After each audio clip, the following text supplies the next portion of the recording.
Magandang umaga po sa ating lahat. Good morning, magandang hapon po, good afternoon, at magandang gabi, good evening po. Saan lupalop man kayo sa mundo guys, good morning, good afternoon, and good evening, and welcome sa ating general education. So by the way guys, this is a free live stream yard natin ngayon for general education sa mga teachers natin, sa mga future LPT. So gumawa po ako ng Facebook page na for the exam. And by the way, this is only for free. Wala po kayong babayarin. I will gonna also share some materials because I wanted to share my knowledge and also my inputs kung ano ba yung actual sa LET exam. So madami po kasi nagtatanong na dapat po daw akong gumawa ng Facebook page at ng YouTube channel. At saka ito na po, ginagawa ko na po siya. And right now po, this is only for free. Again po, this is for free. And hopefully guys, na i-share nyo ito yung live natin ngayon or yung recording natin ngayon sa mga ka-classmate nyo, sa mga future educators natin, or kahit saan man page. So you can share this one and hopefully guys, don't forget to follow and like my page po. Kasi madami po akong i-share na mga materials for the future teachers po natin. Kasi madami po kasi mga teachers natin or mga future educators natin na wala pong money para mag-enroll sa review center. So kadalasan sa atin or most of them is na nasa bahay lang. So instead na mag-scroll tayo sa TikTok or sa YouTube channel, so ginagawa ko po ngayon yung educational videos para at least po ma-refresh po natin yung mind natin kung ano yung mga questions na kadalasan mare-reveal sa LET exam. So by the way po, this is general education and I would like to introduce myself. I'm Don Bacalsutan and I will be the one who will gonna rationalize and also run through some questions in general education. Okay, so let's start. For question number 1 po tayo for general education. Now let's have question number 1. Which of the following statements is true about the textbook laid on the table? Is it letter A, no force is acting on it? Letter B, the textbook undergoes acceleration. Letter C, the sum of the forces acting upon it is zero. Letter D, the textbooks undergoes deceleration. Now, yung clue po natin dito is yung true about the textbook laid on the table. Okay, please answer this question for question number 1. Is it letter A? Is it letter B? Is it letter C or letter D? Okay, pwede po kayo mag-comment sa section box natin. And don't forget guys, or don't be worried na wala pong mali dito. So, as long as nag-participate po kayo, at malalaman ko din po kung ano yung mga strengths and weaknesses natin na dapat pa natin i-review when it comes to general education.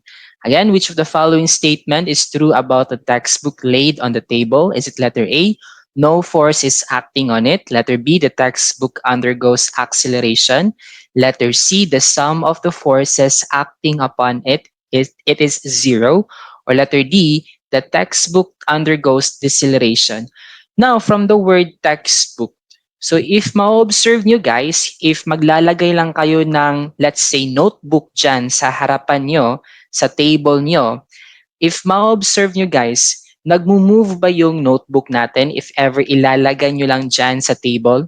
Di ba wala? Wala siyang force at saka walang acceleration na nangyari.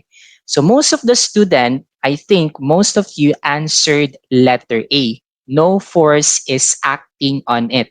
But letter A is not the correct answer kasi kadalasan kasi sa mga students, akala nila if maglalagay lang ng isang bagay dyan sa table, wala kang in-apply na force. That's true. There's no force acting on it. But always remember guys, sa general education, mayroon tayong best answer which thoroughly explain bakit walang force sa textbook. And that is letter C. The sum of the forces acting upon it is zero. Again, the sum of the forces acting upon it is 0. Now, if you still remember sa Isaac Newton's law of motion, di ba mayroon po tayong tatlo. Take note for this one. Now, always remember, take note that the sum of forces is equal to the mass times the acceleration. Ano daw yun? Again, the sum of the forces, that is our F, is equal to the mass times the acceleration. Ito po yung formula sa second law of motion ni Isaac Newton. Now, if yung object natin or yung isang system natin is motionless, meaning walang motion, wala kang in-apply na force dyan sa isang bagay, definitely yung acceleration is equal to 0. That's why our answer here is letter C. If 0 yung acceleration, definitely yung vector niya is also equal to 0. So our answer here is letter C. Again, hindi po letter A yung answer natin dito kasi most of the students answer letter A. Okay, letter C po yung answer natin for question number 1. Now, mag-review po tayo guys sa Newton's law of motion natin. Now, for the first law of motion, we have law of inertia. Paki-take note po ito. Dito guys, it state that if the sum of all external forces on an object is 0, then its speeds and direction will not change. Kasi wala kang in-apply na force, definitely yung isang object is equal to 0 and the speed and direction will not change kasi walang acceleration na nangyari. Yung pinaka-common na example na kadalasan lumalabas sa general education is yung isang tao, bakit naka-seatbelt siya? So that is an example of law of inertia. Now, second one, this is what we know as law of motion natin. If a non-zero net force is applied to an object, its motion will change. So if mag-apply ka ng force, may mass, may acceleration na nangyari. So definitely, yung acceleration will change. That is the second law of motion. And last one, in an interaction between two objects, the forces that each exerts on the other are equal in magnitude and opposite in direction. Mayroon din tayong tinatawag dito or kadalasan na nilalagay sa general education as an option is law of action and reaction. If wala sa option guys, yung law of action and reaction, tinatawag din itong law of interaction. Again, if wala sa option sa board exam yung law of action and reaction, i-answer nyo guys is law of interaction. Now, yung pinaka-common dito is yung rocket. So, law of interaction and reaction, for example, if ever may bagay kayo dyan na gusto nyong sapakin. So same yung force na inexert mo sa isang bagay, equal din yung ibabalik niya sa'yo. That is law of action and reaction or interaction. Again, our answer for question number 1, that is letter C. Now let's go for question number 2. What is a collection of sacred Indian hymns? Is it letter A, Rig Veda, letter B, Mahabharata, letter C, Upanishad, or letter D, Ramayana? Now, yung clue po natin dito, collection of sacred Indian hymns. Ano pong answer po natin dito? Is it letter A, Rig Veda, letter B, Mahabharata, letter C, Upanishad, or letter D, Ramayana? Okay, please comment your answers guys sa box. Okay, wag po tayong matakot na mag-answer sa question number 2. Now dito guys, take note, yung collection of sacred Indian hymns, that is Rig Veda. Again, Rig Veda, collection of sacred Indian hymns, that is Rig Veda. Rig Veda, ito yung pinaka-oldest Veda that composed around 15,000 BCE. So matagal na po ito. But what if guys, yung question sa board exam is hindi collection of sacred Indian hymns? Take note, if ever it change sa board exam, yung tanong doon, collection of myths, that is Ramayana. Again, collection of myths, that is Ramayana. This is the life of Rama and also the seven incarnation na nangyari dito during the time of God Vishnu. Again, collection of myths, that is Ramayana. What if tatanungin kayo sa board exam, what is a collection of legends and tales? Again, yung tanong doon, legends and tales, hindi collection of myths. Yung i-answer nyo guys, that is Mahabharata. Again, collection of legends and tales, that is Mahabharata. Now, if ever tatanungin kayo sa board exam, hindi naman collection of legends and tales, yung tanong doon, collection of text, your answer should be Upanishad. Again, collection of text, that is Upanishad. Again, collection of sacred Indian hymns, that is Rig Veda. Collection of myths, that is Ramayana. Collection of legends and tales, that is Mahabharata. Collection of texts, that is Upanishad. Now let's go for question number 3. Haiku is a traditional Japanese poem consisting of letter A, eight lines rather, and in a rhyming couplet with death as a topic. Letter B, lines of poetry in free verse with ordinary things as topics. Letter C, three lines totaled 17 syllables with nature as a topic. Or letter D, four lines that rhyme with love as a topic. Yung clue po natin dito is yung haiku, traditional Japanese. Is it letter A, B, C, or letter D? Ano pong answer natin for question number 3?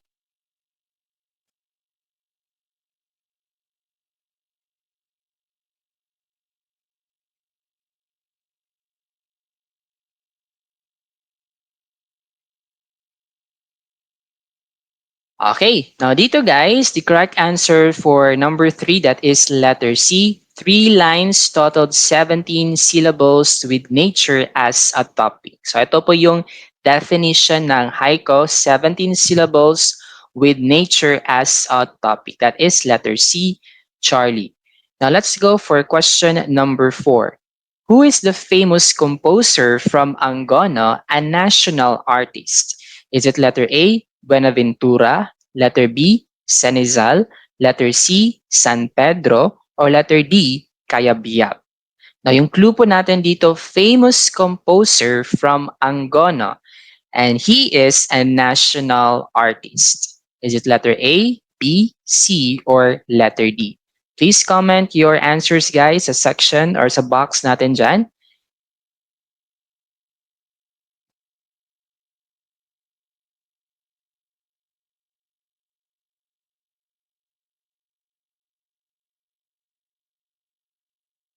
Okay, time's up.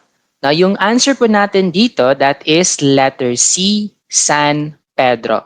Again, take note po, national artist. When you say national artist, specific po tayo, national artist for music from Angono, that is San Pedro. Now, ano po lang kompleto ng name ni San Pedro? Yung complete name ni San Pedro, that is Senior Lucio San Pedro. Again, Senior Lucio San Pedro. Pero yung kadalasan lang ginagamit sa board exam is yung last name.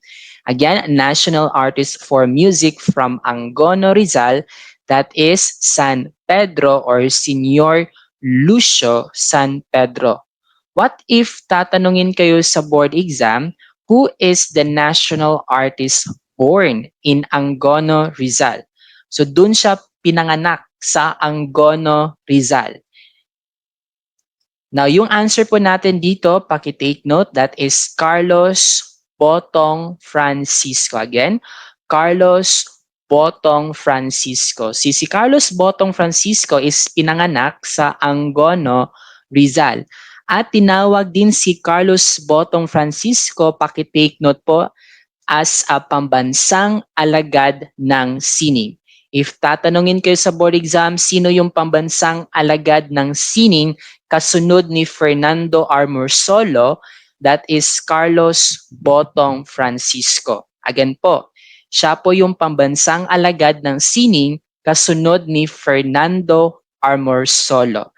At yung pinaka-popular or yung pinaka-nilikha na sining ni Carlos Botong Francisco is yung the first mass in Limasawa.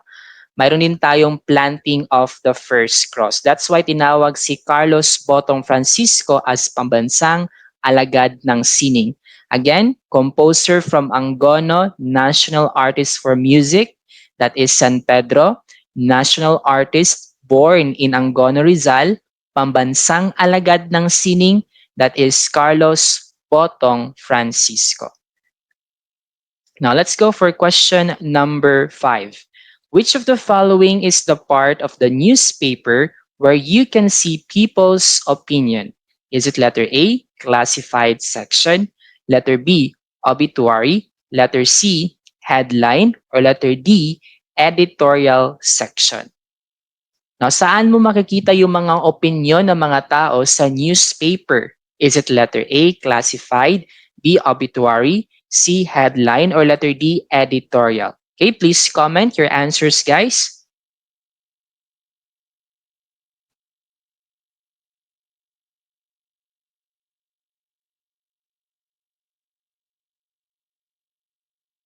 Okay, now yung correct answer po natin dito, please paki-take note po, that is letter D, editorial selection, that is Delta. Now ano po yung letter A natin, classified section? Dito sa classified section, ano yung makikita natin dito? Please take note from the word classified or classes. Dito natin makikita yung mga for sale na mga telephones, yung mga wanted kitchen appliances, or even ang mga services. Dito natin makikita yun sa classified section. Now, when you say obituary naman, ito yung news article kung saan dito ina-announce yung person's death. So dito yan ilalagay sa obituary. Now, when you say headline naman, from the word headline, ito yung title na makikita natin sa itaas ng newspaper or either magazine or sa newsletter. Kaya tinatawag siya na headline, mean head. This is the head or the title of the newspaper. So our answer here kung saan natin makikita yung opinion ng mga tao, that is editorial selection or section rather. That is letter D, Delta. Now let's go for question number 6. What are the components of a fungal cell wall? Is it letter A, chitin, proteins, and sugar? Letter B, nucleic acids, proteins, and sugars? Letter C, lipids, proteins, and sugars? Or letter D, cellular and proteins? Na ano yung component ng isang fungi cell wall? Take note guys na hindi lang po yung plant ang mayroong cell wall. Mayroon din cell wall ang fungi. So ano yung component ng isang fungi? Please comment your answers. Okay, take note guys, the correct answer for this one, that is letter A, chitin, proteins, and sugar. So ito yung component ng fungi. Pero kadalasan lumalabas sa board exam is itong word na chitin or chitin. Always remember this one, chitin or chitin. This is part of the components of a fungi cell wall. Pero if ikompleto natin guys, fungi also has proteins and sugar. What if tatanungin kayo sa board exam, ano yung component hindi sa fungi but sa bacteria? Again, tatanungin kayo, ano yung component ng bacteria cell wall, hindi fungi? Paki-take note, fungi, chitin, proteins, and sugar. If bacteria cell wall naman yung question doon sa board exam, yung answer nyo po, that is letter B. Nucleic acids, proteins, and sugar. Pero mayroong specific na component yung isang bacteria na tinatawag natin na, paki-take note po, that is peptidoglycan. Again, if wala po dito si nucleic acid, proteins, and sugar, yung other component or yung other part na component ng bacteria is tinatawag natin na peptidoglycan. Again, that is peptidoglycan. Now, if ever guys, tatanungin kayo sa board exam, ano yung component ng plant cell wall? Definitely yung answer natin is yung cellulose. So ito yung example natin ng fungi cell wall. So we have chitin, mayroon din siyang proteins and sugar. Again, components of a plant cell wall, that is cellulose.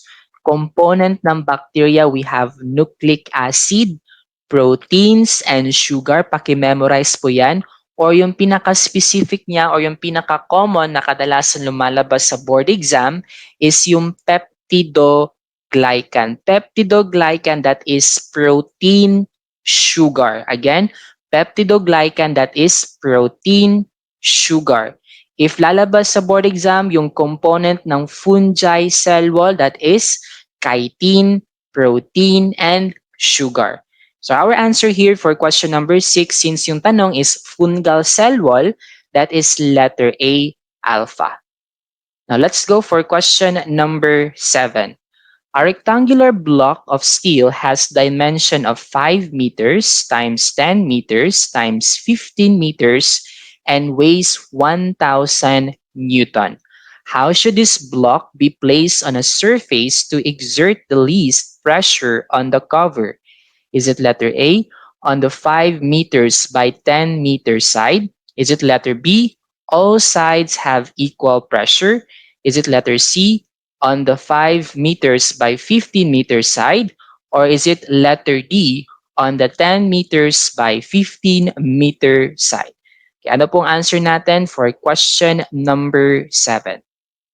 Okay, yung tanong po dito is least pressure or less pressure.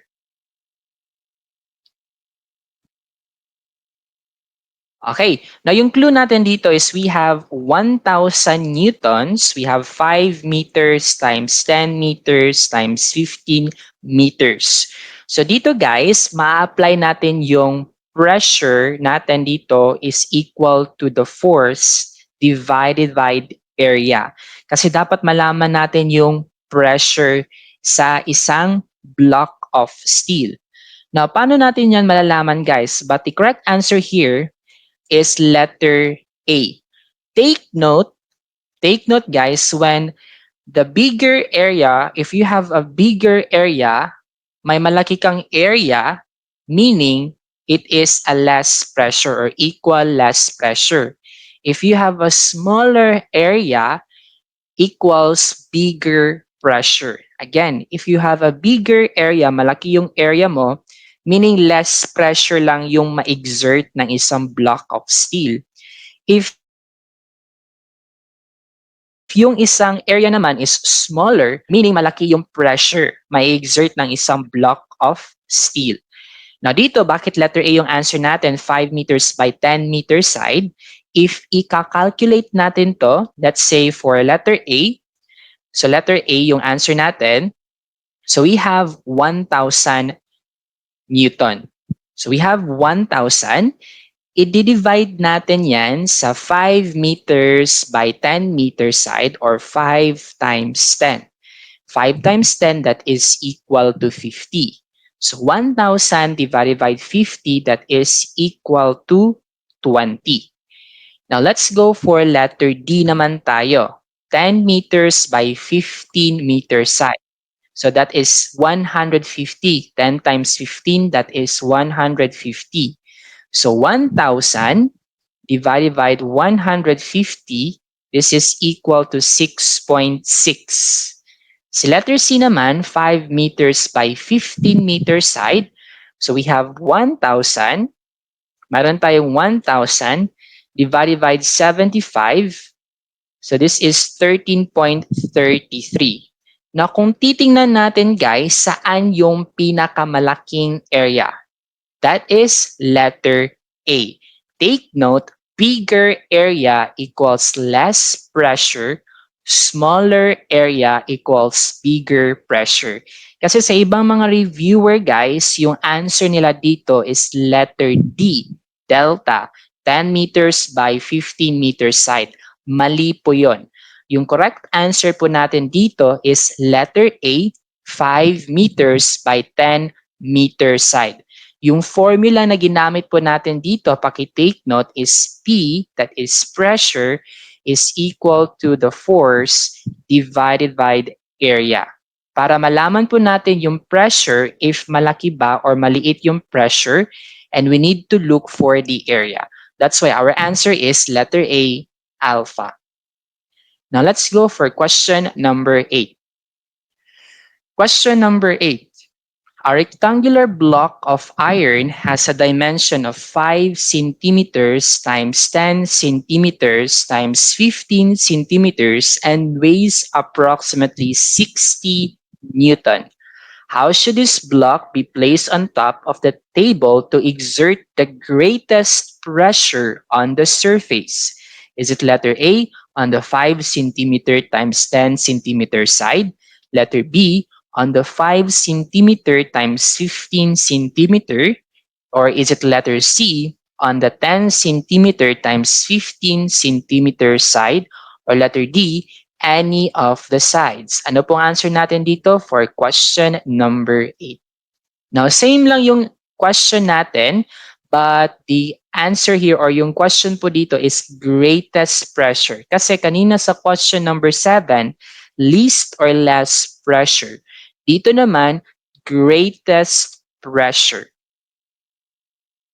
Now, you can pause this one guys, yung video natin para mag-calculate kayo. Gamit kayo ng pen tsaka notebook kasi wala na pong calculator sa board exam. If ever alam niyo na yung answer, that's good. Okay? Now, the correct answer here is letter C. On the 10 centimeter times 15 centimeter side. If gusto nyo talaga malaman bakit 10 centimeter times 15 centimeter side, pwede naman natin i-apply yung ginawa natin sa question number 7. So dito guys, since this is centimeter, so ang gagawin po natin, so let's solve this one. So kanina, yung answer po natin, or let's have letter A muna. So yung letter A natin, so yung gagawin natin is i-convert muna natin si centimeter into meters. So we have letter A, so we have yung area natin that is equal to 0.1 meters times 0.05. We have equal to 0.005 square meters. Now, apply po natin yung formula that is P is equals to force divided by the area. So, kanina we have 60 newtons. So, ito yung force natin. We have 60. I-divide natin si 60 sa 0.005.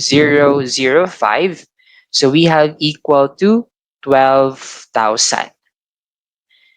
Now, let's go for letter B naman tayo. Si letter B naman, we have the area. So, kinonvertan natin into 0.1 meters times 0.15, that is meters. Kasi sa 15 centimeters, converted to meters, that is 0.15. 0.1 times 0.15, that is 0.015. So, we have pressure is equals to 60. I-divide natin sa 0.015. So we have 4,000. So that is letter B. Now si letter C naman, which is our answer. So our answer is letter C. So bakit si letter C yung answer natin?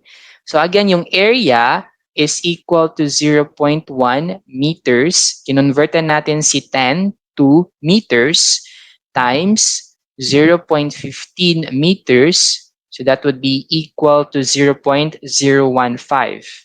So pressure is equals to 60, i-divide natin sa 0.015 is equal to 4,000. Okay, we have 4,000.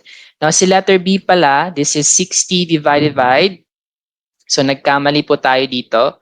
So si letter B, we have 0.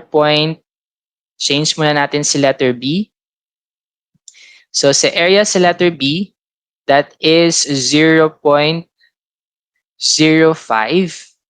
kasi sa 5 meters times 0.15. This is equals to 0.0075. So 60, i-divide natin sa 0. We have 0.0075.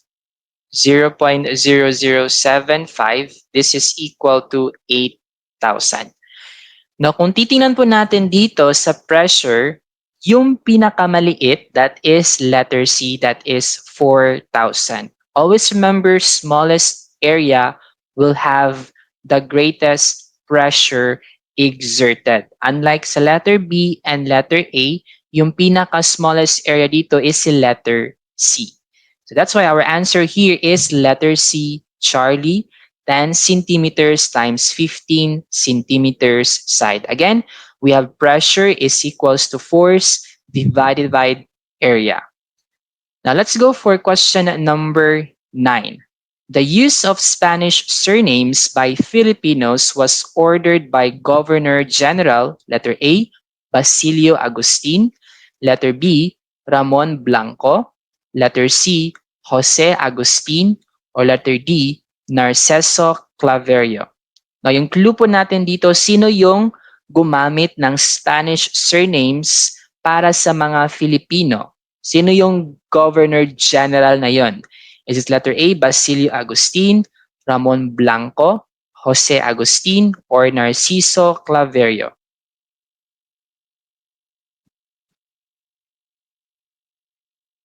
Okay, yung answer po natin dito for question number 9, that is Narciso Claverio. Again, paki-take note po, Spanish surnames by Filipinos ordered by Governor General, that is Narciso Claverio. Siya din yung pinaka-popular din guys, yung alphabetical catalog of surnames. Now, if ever tatanungin kayo sa board exam, sino yung Governor General successor ni Ramon Blanco or tinatawag siya na chosen Messiah of the Friars? Sino yung Governor General successor after ni Ramon Blanco? And tinatawag din siya na chosen Messiah ng mga praile. Sino yun siya? Chosen Messiah or Messiah. Okay, baki-take note po yung chosen Messiah, that is Camilo Polavieja. Again, Camilo Polavieja. Tinawag si Camilo Polavieja as chosen Messiah kasi yung ginagawa niya, he only cares to secure their position na mga praile. Kaya tinatawag siya as chosen Messiah ng mga praile kasi yung tinatrabaho lang niya is yung mga posisyon ng mga fraire. So tinawag si Camilo Polavieja as chosen Messiah at Governor General successor of Ramon Blanco.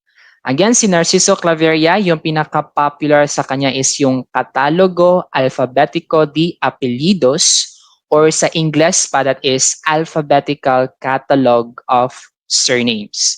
So siya yung gumamit ng Spanish surnames, siya yung nagpa-order, nagpasimula na yung mga Filipinos is mag-start now or gumamit ng Spanish surnames.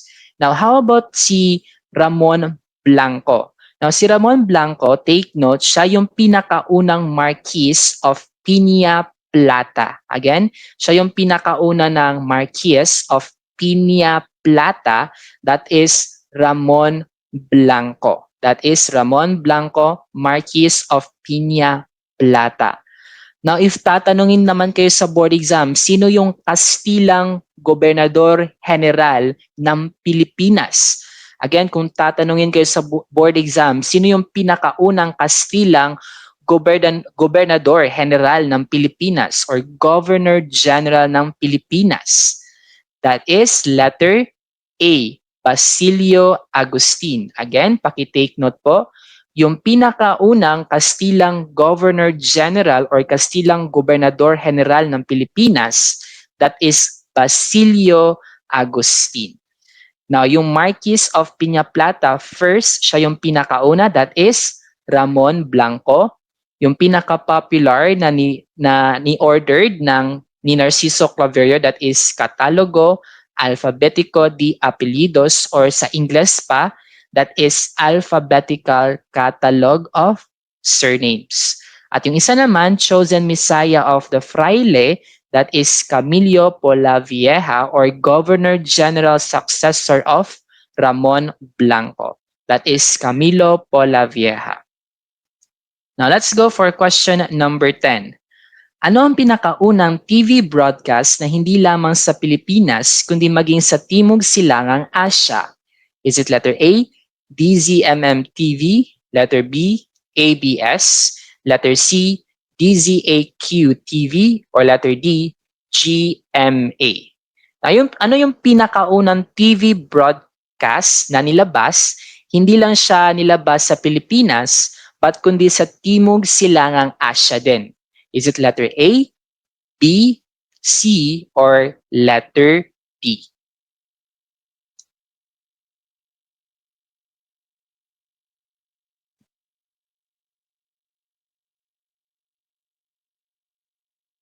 Okay, the correct answer here, guys, for question number 10, that is letter C, DZAQ-TV. Now, itong DZAQ-TV is umere ito during 1950s. So, ito yung pinakaunang TV broadcast na sa istasyong Channel 3, which is sa ilang bahagi lang ng Pilipinas, hindi sa lahat or parte ng Pilipinas. But ito yung nagpasimula, hindi lamang ng TV broadcast sa Pilipinas, but kundi sa Timog Silangang Asya din. Now, ito yung pinakaunang telebisyon sa bansa na lumitaw matapos yung yugto ng World War II. Kasi may isang Amerikanong enhinyero or engineer na tinatawag natin na si James. Yung pangalan niya, yung Amerikano na yun, that is si James. Pangalan niya is si James. We have James Landenberg. So si James Landenberg, siya yung nagtatag ng Bolinao Electronics Corporation or tinatawag natin na BEC. So yung BEC na yon, ito yung dapat yung napaka-importante para mag-broadcast ng isang television. Ngunit hindi ito naisakatuparan. So yung nangyari is parang siyang binigay sa ibang tao para mag-continue yung broadcast ng DZAQ-TV. So nangyari na yun is binigay niya sa isang tao, sa isang huwes, that is si Antonio Quirino, pero may party pa rin si James Lidenberg sa DZAQ-TV. And that's the time na yung pagbigay niya sa isang huwes, yung itong istasyon na to, binago niya yung pangalan ng DZAQ-TV as ABS. So dito yung nagsimula yung ABS-CBN. But before nilagay nila yung CBN, ABS yung muna sa TV broadcast. So ito yung ABS after sa DZAQ-TV. So yung pinakaunang TV broadcast, that is DZAQ-TV. So our answer here is letter C. Now let's have question number 11. Siya ang kinikilala bilang pinakabantog na makatang Pilipino sa wikang Espanyol. Is it letter A, Cecilio Apostol, letter B, Ramon Blanco, letter C, Jose Agustin, letter D, Narciso Claverio? Now, sino yung pinakabantog na makatang Pilipino sa wikang Espanyol? Ano pong answer natin dito for question number 11? Cecilio Apostol, Ramon Blanco, Jose Agustin, or Narciso Claverio?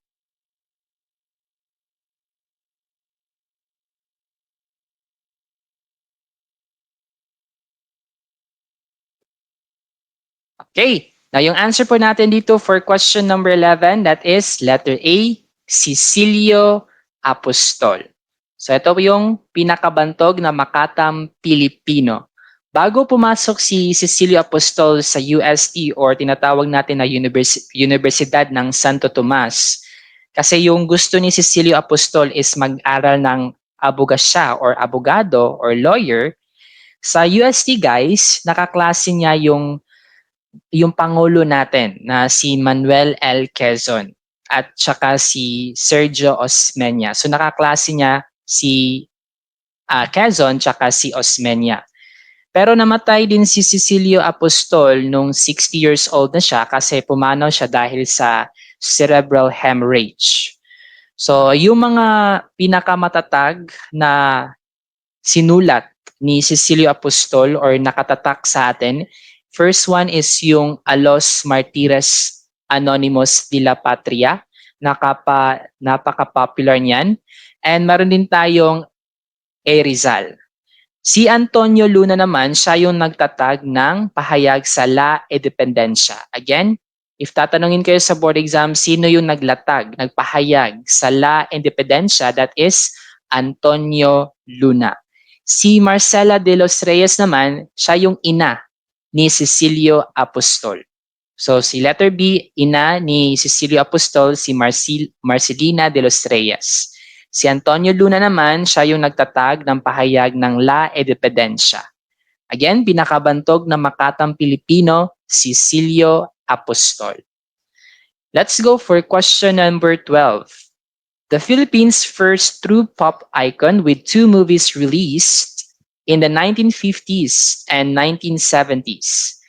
Is it letter A, ang Probinsyano, letter B, Mars Ravelo, letter C, Ponyang, or letter D, Kenkoy?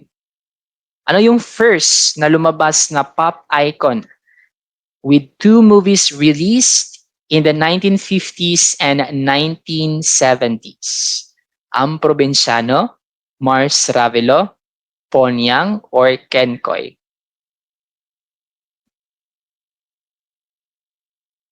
Okay, please comment your answer, guys. Ano pong answer natin for question number 12? Take note, yung true pop icon, first Philippine true pop icon, that is letter D, Kenkoy. So ito yung pinaka-first comic na nilabas sa Philippines and also first true pop icon or dalawang movies na release in the year 1950s and 1970s. That is Kenkoy. Now let's go for question number 13.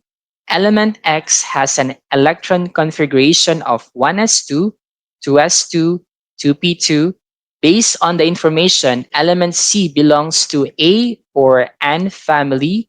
Letter A, alkali metals. Letter B, inert gas. Letter C, halogen. Or letter D, conage or coinage. Ano pong answer natin for question number 13? Please comment your answers po.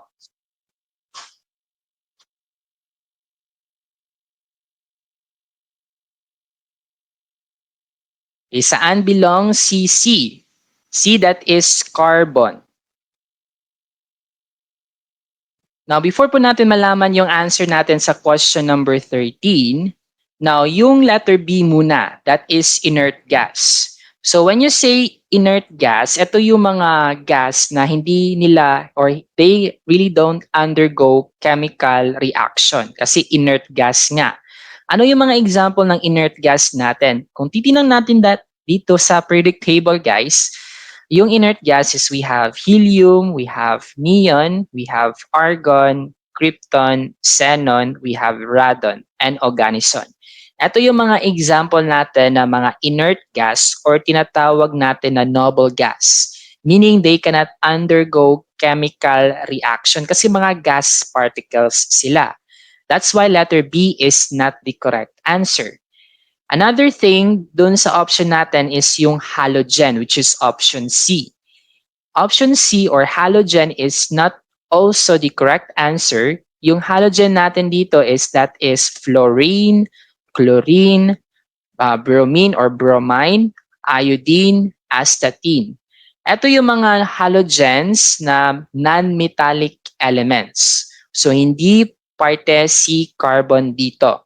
So, kung titingnan natin dito sa periodic table, si carbon is nasa non-metals, which is sa 6. So, we have group 14, that is 6. So, dito guys, ano ba yung answer natin dito? Saan ba na family si carbon?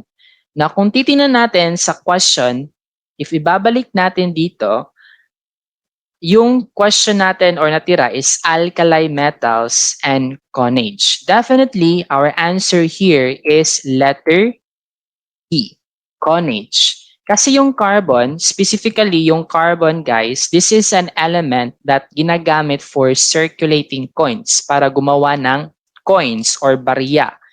At part dito si carbon sa coinage or Conage. Kasi yung Conage metals, this is a metallic chemical elements na ginagamit for alloys para gumawa ng coins or barya. At party dyan si carbon as a part of a non-metals. Even non-metal si carbon, pero parte po si carbon para gumawa ng coin or mint coins. So yung question dito is saan belong? Saan pwede gamitin si carbon? That is letter D, coinage. Pero if ever kung wala si coinage, nandun si non-metal, definitely yung answer nyo is non-metal.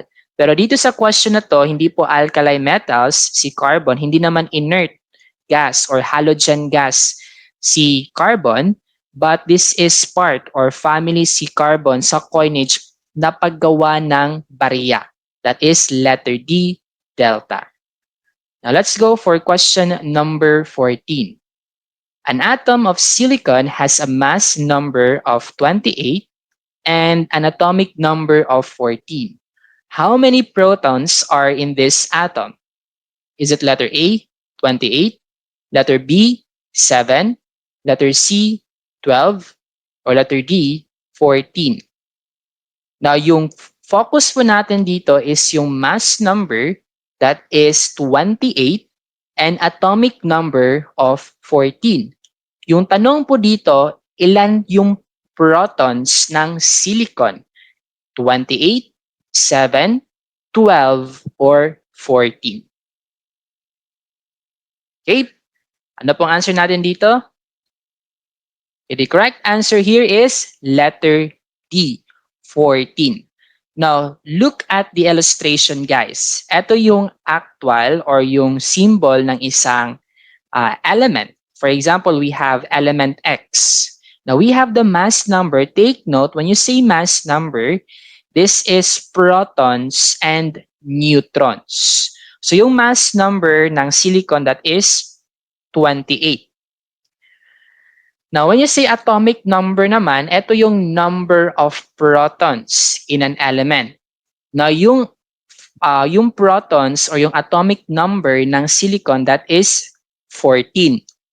So, tinanong dito, ano yung number of protons? How many protons are in this silicon? So, our answer here is letter D, 14. Again, protons plus neutrons mass number.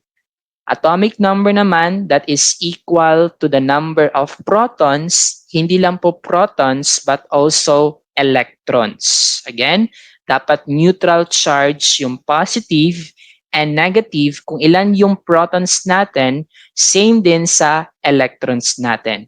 If 14 yung protons, 14 din yung electrons. But sa mass number of protons plus number of neutrons. So here our answer is letter D, delta. Now let's go for question number 15. What is the molecule that allows plants to capture energy from sunlight? Now yung clue po natin dito is yung molecule. Ano yung ginagamit ng plants para makakapture sila ng energy na nanggaling sa sun or sunlight? Is it letter A, carbohydrates, letter B, chlorophyll, letter C, ATP rather, or letter D, oxygen? Ano pong answer natin for question number 15? This is the last question for general education? Carbohydrates, chlorophyll, ATP, or oxygen? Okay, hopefully po wala pong magkakamali dito. Okay, the correct answer here is letter B, chlorophyll. Again guys, chlorophyll, this is the green pigment of a plant. Yung ginagawa niya is to absorb energy from the light waves na nanggaling sa sunlight at kino-convert niya yung light waves, which is a chemical energy, in the form of a molecule that is ATP and also NADPH. Kasi itong dalawang molecule is gagamitin ito for the next process ng photosynthesis. So again, yung molecule na nag-capture ng energy from sunlight, that is chlorophyll, that is letter B, bravo. Thank you so much guys for listening, and hopefully you're adding your name soon, LPT.